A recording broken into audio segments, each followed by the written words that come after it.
élément à glisser de côté. Dans le menu qui est là, vous avez à la troisième ligne français Canada. Alors il suffit de cliquer dessus.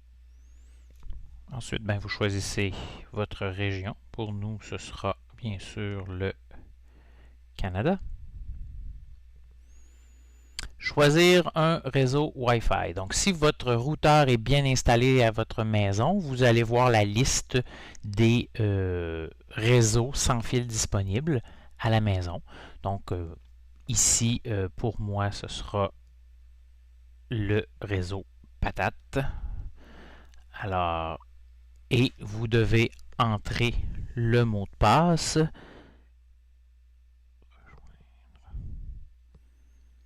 Alors, une fois le mot de passe entré, on fait rejoindre et on attend. La configuration va se faire.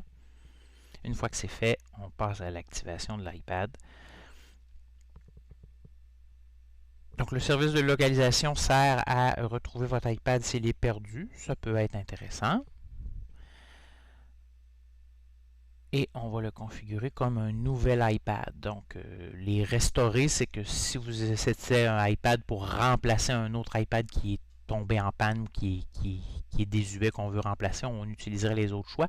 Mais là, c'est probablement pour une nouvelle machine, donc on va faire comme nouvel iPad.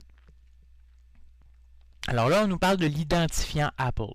L'identifiant Apple, c'est ce qui vous permet d'être connu par Apple et, par exemple, de télécharger des applications, même si elles sont gratuites, ça prend un identifiant Apple. Et c'est grâce à l'identifiant Apple que plusieurs contenus de la machine vont être sauvegardés sur Internet dans ce qu'on appelle iCloud. Donc, ça permet que on peut avoir accès à certaines données sans avoir notre iPad, par exemple, par l'ordinateur de quelqu'un d'autre, ou encore, si on a une défectuosité, on peut récupérer de l'information là, grâce à ça. Donc, ici, probablement que la majorité d'entre vous devraient créer un nouvel identifiant Apple. Il est gratuit, donc je vais cliquer ici pour le faire. La date de naissance, donc je vais mettre une date de naissance. Une fois que ceci est fait, vous pouvez faire suivant.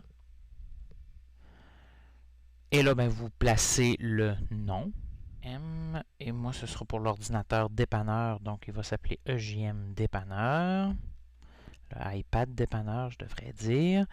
On va mettre un accent. Alors, pour faire l'accent, vous pèsez longtemps sur le E et vous mettez l'accent. Pour ceux qui ne connaissent peut-être pas la façon de faire. Et on va faire suivant. Si vous avez déjà travaillé avec un iPod, vous voyez que c'est identique. Donc, on va utiliser une adresse courriel actuelle. On vous suggérait, là, si vous n'avez pas d'adresse de courriel, c'est dans la procédure écrite, on vous demandait de valider votre adresse pour que vous puissiez l'utiliser à cette étape-ci. Alors, on va faire suivant et je vais utiliser ce type d'adresse. Vous pouvez utiliser n'importe quelle autre adresse. Ce qui est important, c'est que l'élève ait accès à cette adresse-là et non pas mettre le courriel du parent et que, exemple, on veut ajouter une fonctionnalité en classe et là, il faut communiquer avec le parent. Pour les élèves, je vous rappelle, c'est en avant de A commercial, ce sera votre prénom, point, votre nom. Et pour les prénoms et noms composés, il y a un trait d'union, même si sur les documents officiels, il n'y en a pas. Donc, quelqu'un qui s'appellerait Marie-Jeanne, mais que n'écrit pas Marie-Jeanne avec un trait d'union, dans son adresse courriel, ce sera Marie-Jeanne, point, et son nom de famille. Alors, je vais faire suivant. Un mot de passe. Donc, les mots de passe, comme vous pouvez voir, doivent avoir au moins 8 caractères, dont un chiffre, une lettre majuscule et une lettre minuscule. Alors, je vais entrer un mot de passe. Le mot de passe est entré. On va faire suivant. Et les questions de sécurité, très important de les noter à quelque part en sécurité, justement, parce que si vous perdez votre mot de passe, il va vous poser ces questions-là, et si vous êtes incapable de répondre à ces questions-là, c'est vraiment pratiquement là, c'est très compliqué de pouvoir débloquer la machine ou le compte. C'est prévu pour être que si quelqu'un vole votre appareil, il y a beaucoup de problèmes à répondre. Et notez bien aussi la façon dont vous écrivez la réponse. Par exemple, si vous écrivez Saint-Georges, est-ce que c'est écrit S-A-I-N-T, trait d'union Georges, ou juste S-T, trait d'union Georges, où sont les majuscules? Le système peut être sensible à ça aussi. Donc, notez-le bien pour y arriver. Donc, je vais... Donc, une fois que vous avez rempli les questions, donc vous choisissez 3 questions, vous notez les réponses comme il se doit, vous faites suivant. Courriel de récupération, c'est facultatif. Ça, c'est un courriel d'une personne que vous connaissez, qui n'est pas nécessairement vous, à qui on peut envoyer un courriel pour débloquer votre compte si vous perdez votre mot de passe ou s'il arrivait quelque chose. Donc, alors voilà pour le courriel de récupération. Alors, souvent, je recommande de mettre le courriel des parents. C'est ce qui est le plus simple pour travailler. Est-ce que vous voulez avoir des courriels sur les nouveautés de Apple et tout le reste? Donc, à vous de choisir. Si vous décidez que c'est oui, vous tassez le petit rond qui est ici pour que ça devienne vert. Si vous décidez que c'est non, vous le laissez dans la position qui est là. Et vous faites suivant. Donc, modalité, c'est les différents contrats de licence. Donc, lire, vous pouvez en avoir une copie. Ensuite, on va faire accepter. Et on dit accepter. Et là, la création de l'identifiant Apple, on doit attendre le temps requis.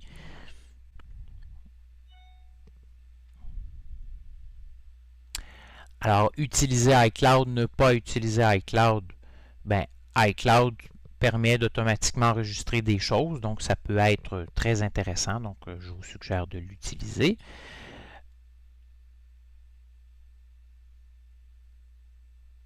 Alors, il nous informe qu'on peut localiser le iPad.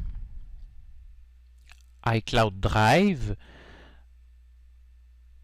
c'est un espace que vous pouvez utiliser pour mettre des choses, mais nous, à l'école, on va utiliser le Google Drive qui vient avec d'autres fonctionnalités. Donc, vous pouvez l'utiliser si vous le désirez, mais pas pour moi ici, là, c'est pas une nécessité, donc je vais mettre pas maintenant. Je vais faire continuer. Et c'est toute une fonctionnalité qui peut être activée en tout temps là, dans les réglages.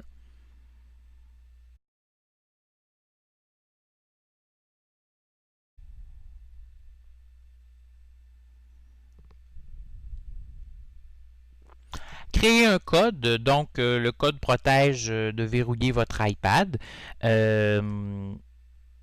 Vous pouvez ne pas en mettre, mais je vous recommande grandement d'en mettre un. C'est un code à 4 chiffres. Et ce code est requis pour ouvrir la machine. Et c'est bien important, si vous n'êtes pas sûr, ça va être important de noter ce code-là en sécurité. Si vous n'êtes pas sûr, de ne pas l'essayer 40 fois parce que à chaque fois, vous avez 3 essais gratuits, entre guillemets. Si vous échouez après 3 essais, ben là, la machine donne un délai de 30 secondes et ensuite c'est 1 minute et après 5 minutes à chaque tentative ratée. Donc, notez-le bien, ce code. Alors, je viens de saisir un code. Il me demande de le répéter pour être sûr que je ne suis pas mal pris. Donc, Siri, c'est une fonction qui permet de demander là, à l'iPad une question quelconque à voix haute, là. Un coup qu'on l'active et il fait une recherche sur Internet où on peut lui donner des consignes comme ouvrir les courriels. Donc, c'est un peu une chose automatisée. C'est intéressant, mais ce n'est pas nécessaire. Donc, à vous de décider si vous l'utiliserez ou non. Pour plus de détails, vous avez un lien aussi à propos de Siri. Mais ce n'est pas quelque chose de Siri qu'on va avoir besoin en classe. Donc, diagnostic, même chose. Si vous voulez aider Apple ou pas, ce n'est pas une nécessité non plus. Et vous êtes maintenant bienvenu dans l'iPad. Donc, il est configuré, il est prêt à être utilisé. Il suffit de peser sur démarrer. Et vous voici là. Et probablement qu'il va vous inviter à faire une mise à jour parce qu'il y a une mise à jour qui a été faite récemment. Donc, on peut demander le détail de la mise à jour. Et on peut installer la mise à jour maintenant. Il nous demande le code. Donc, et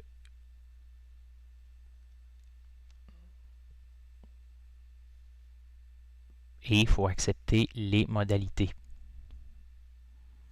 Et il nous demande toujours d'accepter pour être sûr qu'on a accepté. Et là, on va vérifier la mise à jour.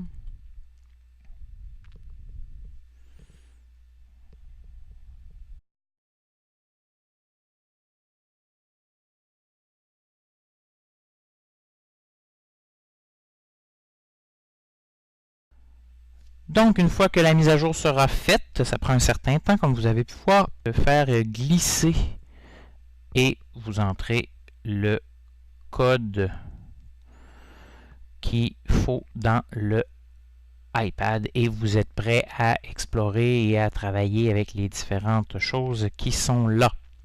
Donc, pour ouvrir une application, il suffit de cliquer sur l'icône et les choses ouvrent, comme par exemple si j'ouvre le calendrier, voilà, j'ai cliqué et me voici dans le calendrier, je peux mettre des choses à l'intérieur.